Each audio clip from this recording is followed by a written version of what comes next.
Hello everyone. आज मेरे दिन की शुरुआत होती है पानी पीने के साथ। 5:15 5:30 बजे मैं उठ ली थी।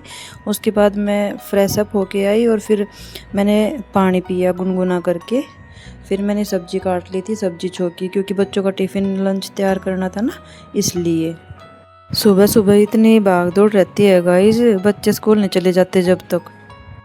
फिर मैंने अच्छे से ये सब्जी बना दी थी घिया की, और इसमें एक आलू डाला था क्योंकि आलू घिया की सब्ज़ी बहुत अच्छी लगती है गाइस। फिर मैंने इसमें है ना लास्ट में कसूरी मेथी डाल दी थी। फिर मैंने मशीन चला दी थी। पानी आ रखा था गाइस, क्योंकि हमारे यहाँ ना एक दिन छोड़ के एक दिन पानी आता है। गर्मियों में तो बहुत ज़्यादा पानी लगता है गाइस, बहुत ज़्यादा। कहीं कूलर में डालना, वॉशिंग मशीन चलानी, दोनों टाइम नहाना, बहुत ज़्यादा पानी लगता है। और हमारे यहाँ तो डेली पानी भी नहीं आता, एक दिन छोड़े एक दिन पानी आता है। किस किस के यहाँ ऐसा होता है मुझे प्लीज़ बताना गाइस। कपड़े मशीन में डालने के बाद फिर मैंने एक तरफ चाय चढ़ा दी थी गाइस। सुबह सुबह चाय ना मिले ना तो बहुत ज़्यादा स्ट्रेस सा फील होता है। और ये बताइए गाइस कि मैंने इस चाय में ये ग्रीन ग्रीन क्या डाला है, आपको पता है तो प्लीज़ मुझे बताना। आप डालते हो क्या चाय में? चाय को फिर अच्छे से 2-3 बार उबाल के अच्छा से पका लिया था गाइस। इतनी अच्छी चाय बनी थी ना, बहुत ज़्यादा अच्छी चाय बनी थी गाइस। आप रंग देख सकते हो चाय का। फिर चाय पीने के बाद मैंने बच्चों की ड्रेस की प्रेस की। प्रेस करने के बाद फिर मैंने आटा लगाया। और हाँ गाइस, 2 दिन हो गए थे तो थोड़ी तबीयत डाउन सी चल रही थी मेरे। पता नहीं क्या हो रखा था, ऐसे बुखार भी नहीं था पर ऐसे थकावट सी महसूस हो रखी थी। पता ही नहीं कभी कभी क्या हो जाता है। फिर आटा लगाने के बाद मैंने रोटी बनाई। रोटी बनाने के बाद बच्चों का लंच पैक किया।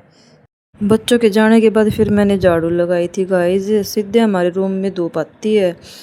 कभी मैं बच्चों के जाने से पहले भी लगा लेती हूँ, कभी बाद में लगा लेती हूँ।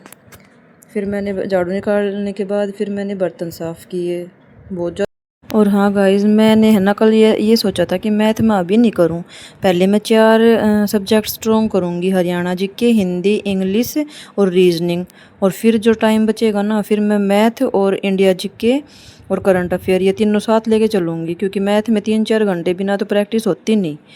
फिर सुबह शाम रिवीजन और दिन में प्रैक्टिस कर लूँगी मैथ की, तो अच्छे से हो पाएगा। एग्ज़ाम तक तो आराम से सिलेबस हो जाएगा गाइस मेरा तो। और सबके अपने अपने तरीके होते हैं पढ़ने के, कोई कैसे पढ़ता है कोई कैसे पढ़ता है। बर्तन साफ़ करने के बाद मैंने रसोई की साफ़ सफाई की थी, गैस साफ़ करी थी, स्लैब साफ़ कर दिया था। फिर मैंने ये वॉश बेसिन साफ़ किया था गाइस। ये वॉश बेसिन में ना साफ़ करने के बाद भी धब्बे से रह गए थे। क्यों रह जाती है ये प्लीज़ मुझे बताना, मुझे तो पता नहीं। मैं तो इतने अच्छे से साफ़ करती हूँ इसको, बहुत अच्छे से, पर फिर भी पता नहीं साफ़ करने के बाद ना धब्बे से हो जाते हैं। देखना गाइस, ये दिखा रही हूँ मैं आपको।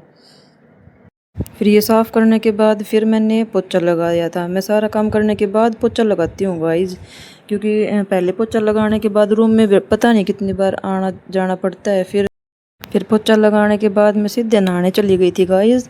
और नहाने के बाद फिर मैं सीधे बैठ गई थी पढ़ने के लिए, क्योंकि फिर एक बार तो ऐसे मन था कि 5 मिनट रेस्ट कर लूँ। 5 मिनट की जगह फिर वो 15-20 मिनट, आधा घंटा, पता ही नहीं कितने हो जाते हैं। फिर मैंने है ना सीधा ऐसे सोचा कि तू पढ़ नहीं, बैठ जा बस। फिर मैंने सीधे हिंदी उठाई थी, हिंदी की वर्तनी रिवीजन की थी। क्योंकि गाइस मेरे पास एक ही फ़ोन है ना, तो मैं नोट्स बनाती हूँ ना, तो आपको कैसे दिखाऊं, एक फ़ोन से रिकॉर्डिंग नहीं होती ना, इसलिए। तो मैंने पहले नोट्स बनाए थे, फिर मैंने रिवीजन की थी।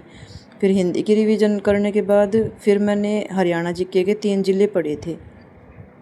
कहीं कहीं आवाज़ को इग्नोर मार देना गाइस, अटक रही हूँ ना मैं, इसलिए। मैं पिछले व्लॉग भी मैं भी यही बोला था, क्योंकि शुरू शुरू में कोई परफेक्ट नहीं होता ना, इसलिए। आगे आगे धीरे धीरे फिर अच्छे से हो जाएगी। और हाँ, आपको मेरी वीडियो अच्छी लगती हो ना गाइस तो प्लीज़ सब्सक्राइब कर देना, क्योंकि मैं आपके साथ ही मिलके पढ़ना चाहती हूँ। और मैं ये देखना चाहती हूँ कि मेरे साथ कितने भाई बहन पढ़ते हैं।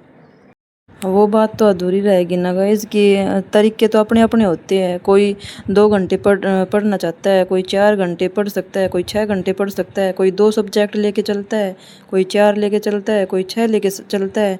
तो मैं तो कल ऐसे ही सोचा था कि मैं 4 सब्जेक्ट लेके चलूँगी। हरियाणा जीके, हिंदी, इंग्लिश और रीजनिंग। तो बाकी के सब्जेक्ट जो बच गए ना वो मैं बाद में करूँगी, क्योंकि इनका सिलेबस जल्दी हो जाएगा। इसलिए फिर ये हिंदी की रिवीजन करने के बाद फिर मैं हरियाणा जीके पे लग गई थी। 3 ज़िले पढ़े थे मैंने, तो इनमें ये बहुत ज़्यादा डिफ़िकल्ट हो जाता है याद करना। ये इसकी किसकी कितनी दूरी है, कितने वर्ग किलोमीटर है, वो कितने वर्ग किलोमीटर है, ऐसे बहुत डिफ़िकल्ट हो जाता है पढ़ना। फिर भी ऐसे सोच रखा है कि लगे रहेंगे, देखा जाएगा जो होगा। अपनी तरफ से तो कोई कसर छोड़ूंगी नहीं मैं तो।